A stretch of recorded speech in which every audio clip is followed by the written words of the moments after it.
I'm looking for a man in finance. Trust fund. 6'5". Blue eyes. That's all I'm thinking this whole time.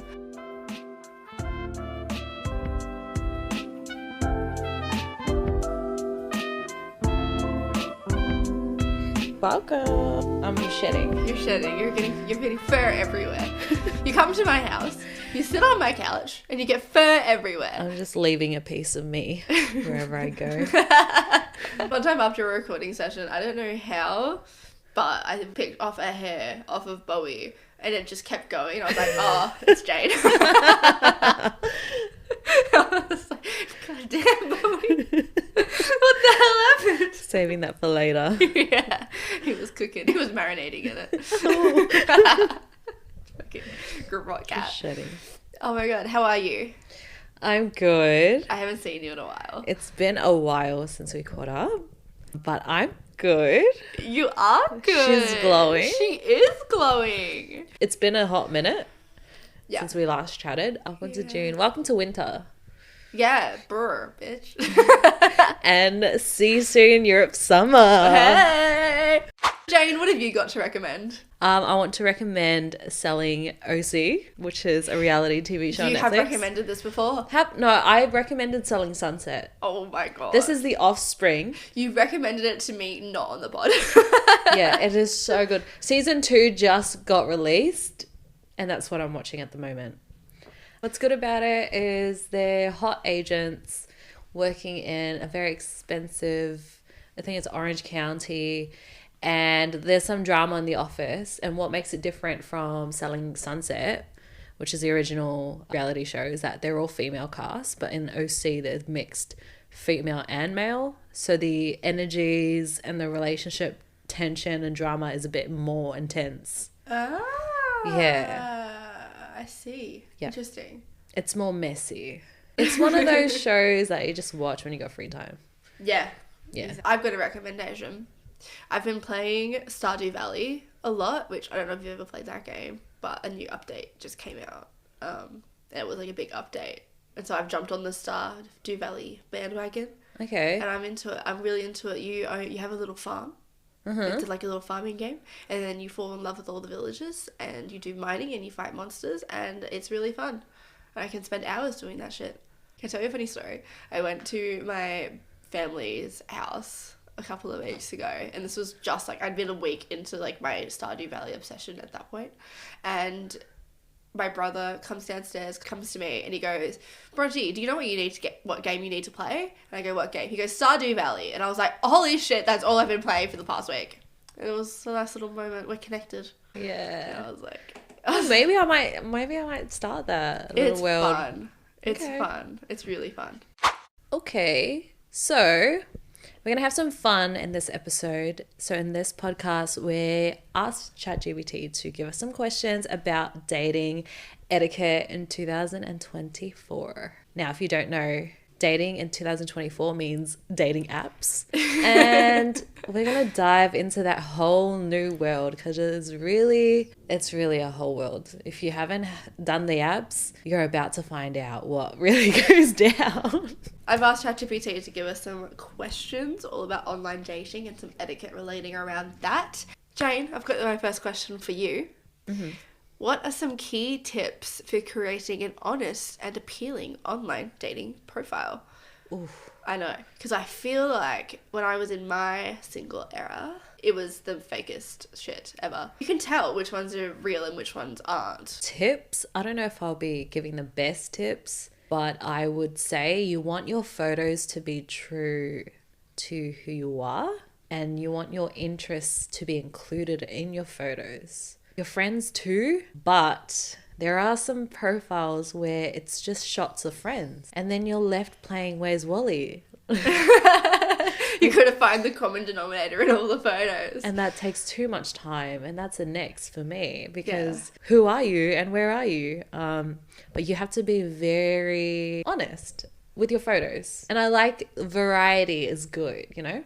You have to stand out though, because I feel like I can name the order of the pictures. It's a single shot, a friend shot, Yes. a pet shot, Yes. And then if you're a boy, it's going to be a fishing shot or a sports shot. hobby or shot. Hobby shot, which is either fishing or sport, or them playing footy or something. Yes. And then it'll be like another friend shot. Yeah. Like that's how it goes. That is the variety that you need. Oh, sorry. And the last one's a shirtless pic. I forgot to add that.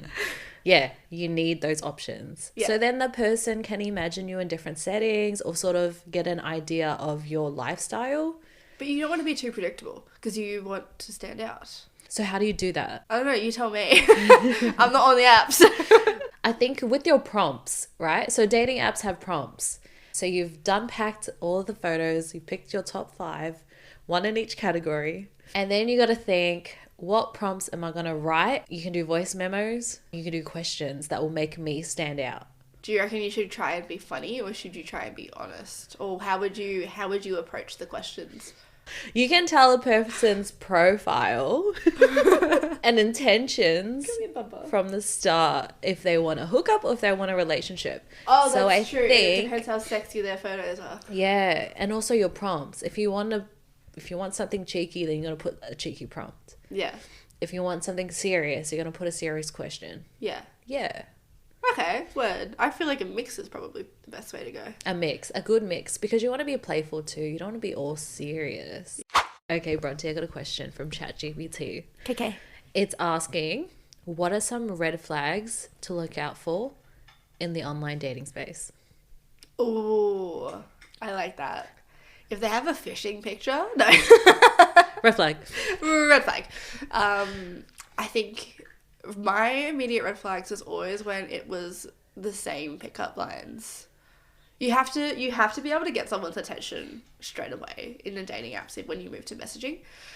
So one, if you're starting with just hey, nothing else, I can tell you're going to be boring to talk to. Sorry. Yes. I'm not going to put in effort for this. I don't need to, quite frankly. And then if you're doing like the same pickup lines, I'm always a bit like, oh God, recycled. You're not funny. Sorry. And I need someone who's funny and has like my sense of humor. Yeah. What about you? Yeah, I get what you mean by like those closed convo starters, or like if you ask a question, they don't ask it back. Yeah, I hate that. It's like, do you want to continue this conversation? Are we done? Do you want to get to know me? Yeah. You know? Yeah. Yeah. That's a red flag. A red flag for me was how quickly they asked for my Snapchat. The Snapchat question, though. We've said it before, eh? We have said it. We've spoken about it on the podcast before, but that is... I know where that's going. Yeah. And, like, sure, if you're on the apps looking for that, like, sure. But... You can say it in a different way. You don't have to ask for my Snapchat. You can just be honest and be like, look, I'm looking for a hookup guy in finance. 6'5", blue eyes. I'm looking for a hookup. Like, that's cool. Instagram, I think, is a little bit lighter, but I also don't need everybody knowing my business like that. I still am reluctant to give my socials to a person on a dating app. Yeah. Because they're going to judge you and they're going to assume things about you before even getting to know you for real. So I don't think that's a red flag, but I just didn't like doing that. No, that's fair enough. Last question for you is, how soon should you move from online messaging to an in-person meeting? Or how consistent do you think the talking needs to be? I'm pretty comfortable in meeting up in person straight away. That sounds so bad. Maybe like within a week of messaging. Yeah. Because we could text as many times as we want, but we're not going to have proper communication if we don't meet up. I don't want to stay in the talking phase. I want this to progress, you know? Yeah, either it progresses or it doesn't, and you can then move on quickly. Yes. Like, you don't need to be wasting time in a talking phase, which, like, they're good, but they lose their appeal quickly. Like, you lose the excitement quickly with those ones. Yeah. It doesn't go anywhere, and some people are just looking for a pen pal. Like, I don't want a pen pal. I don't want to waste time. And like, if you're here if you want a pen pal, go find one. But I want to make connections. I want to meet you in person. Yeah. So I think the sooner the better. Yeah.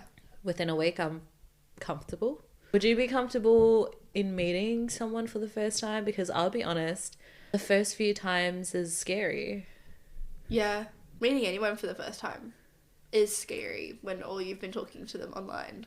I have met people through dating apps and then I've like like, and gone out on dates with them and stuff, and like I've had good ones and bad ones, but in the end it's all a story that I can tell my mates. So no matter what happens, even though it might be shit in the moment, I'm actually okay with it. Yeah. Because it's a good story to look back on, and I'm always glad that I at least tried it. Yeah, that's it. Yeah. You went out, you put in the effort, and it's not what you wanted, but that's okay.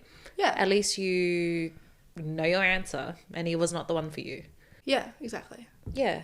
So I feel like, to answer the question, how soon? It's whenever you're comfortable. Yeah. Yes. Internet safety. Yes. Jane, I know you haven't heard of that. Public space, of course I have. Meet at your house, okay? No, joking. Word, okay. I gotta tell you something. Okay.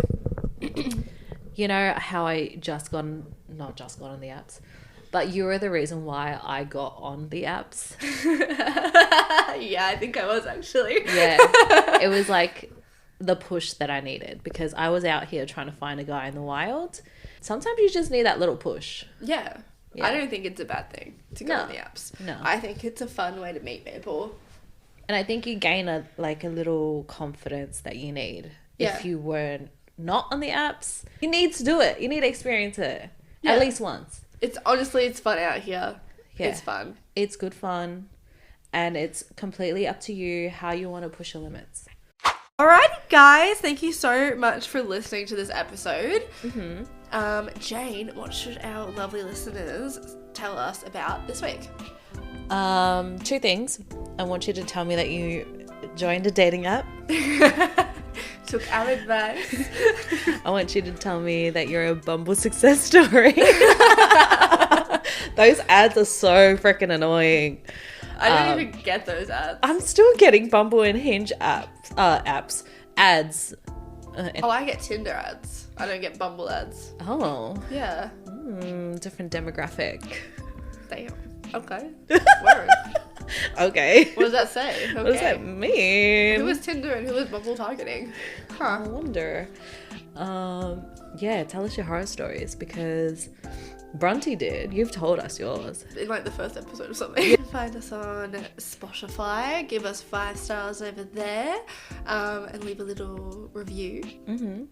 Or you can find us on TikTok and Instagram or YouTube as well. Our episodes also go up over there. And yeah, we'll catch you in the next one. Catch you in the next one. Bye. Bye.